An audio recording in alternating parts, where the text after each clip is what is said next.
ब्रजभूषण सिंह को लगा झटका। जो पहले दबदबा था वो दबदबा बीजेपी में नहीं रहा। अखिलेश ना होते तो ब्रजभूषण के बेटे को भी नहीं मिलता टिकट। बीजेपी कर देती ब्रजभूषण की राजनीति को खारिज। ब्रजभूषण का टिकट काटकर बेटे को देने की इनसाइड स्टोरी। कुछ मिनट की बातचीत ने बदल दी स्क्रिप्ट। अब कैसरगंज से ब्रजभूषण सिंह का टिकट कट गया है। उनकी जगह उनके बेटे करण भूषण सिंह को टिकट दिया गया है। टिकट देने के आश्वासन से लेकर टिकट कटने तक की ये कहानी 10 दिनों तक चली। 22 अप्रैल को जिस उत्साह से ब्रजभूषण दिल्ली से लौटे थे, 1 मई की शाम तक वो उत्साह खत्म हो चुका था। परिवार के किसी सदस्य को तो टिकट नहीं मिल रहा। इस सवाल पर मीडिया से झल्लाने वाले सांसद अब आलाकमान के फैसले के आगे झुक चुके थे। ना चाहते हुए भी उन्हें अपनी सीट पर बेटे को उत्तराधिकारी घोषित करना पड़ा। ब्रजभूषण सपा में न चले जाएं, इसलिए भाजपा ने भी बेटे को टिकट देकर मना लिया। 2 मई की सुबह करीब 8 बजे केंद्र के कद्दावर मंत्री की ब्रजभूषण से कुछ मिनट की बातचीत ने पूरी स्क्रिप्ट ही बदल दी। 10 दिन में कैसे ब्रजभूषण को टिकट देने का मजबूत आश्वासन दिया गया, फिर कौन सी परिस्थिति ऐसी बनी कि टिकट काटना पड़ गया, क्यों छोटे बेटे को ही ब्रजभूषण ने अपनी सीट का उत्तराधिकारी बनाया, इससे सिलसिलेवार समझते हैं। दावा किया जा रहा है 21-22 अप्रैल को ब्रजभूषण सिंह दिल्ली में थे। मीडिया में लगातार पूछे जा रहे टिकट के सवालों का मजबूती से जवाब दे रहे थे। इसी बीच दिल्ली में उनकी मुलाकात पार्टी आलाकमान से हुई। इस मुलाकात में कैसरगंज के टिकट को लेकर गंभीरता से चर्चा हुई। सारी बातें रखने के बाद ब्रजभूषण को टिकट देने का आश्वासन दे दिया गया। ब्रजभूषण भी मजबूत आश्वासन के भरोसे दिल्ली से गोंडा के लिए चल पड़े। लोकसभा चुनाव की घोषणा के बाद पहली बार अयोध्या एयरपोर्ट पर समर्थकों ने उनका भव्य स्वागत किया। अगले ही दिन ब्रजभूषण ने टिकट के आश्वासन के बल पर एक बड़ी चुनावी रैली कर डाली। इसमें ब्रजभूषण ने सार्वजनिक रूप से डायलॉग दिया, यहां बारात पूरी तरह से तैयार है, बस दूल्हे का इंतजार है।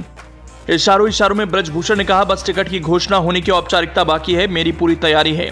उधर से झंडी आएगी और इधर से प्रचार शुरू हो जाएगा। लेकिन 26 अप्रैल के बाद से टिकट के समीकरण बदलने शुरू हो गए। पश्चिम बंगाल में जिस तरह बीजेपी संदेश खाली को लेकर अपने स्टैंड पर अड़िग है, ममता बनर्जी को घेर रही है। अगर बीजेपी ऐसी स्थिति ब्रजभूषण सिंह को टिकट देती तो इसका विपक्षी पार्टियां फायदा उठा सकती थी। इसी तरह कर्नाटक प्रज्वल रेवन्ना के सेक्स स्कैंडल का सामना आना भी ब्रजभूषण सिंह को कैसरगंज से टिकट नहीं मिलने का बड़ा कारण है। आपको बता दें कि ब्रजभूषण सिंह पर भी महिला पहलवानों ने यौन शोषण का आरोप लगाया। वहीं टिकट की घोषणा में देरी होने पर ब्रजभूषण काफी नाराज हो रहे थे। 2 मई की सुबह ब्रजभूषण के पास बीजेपी के आलाकमान का फोन आता है।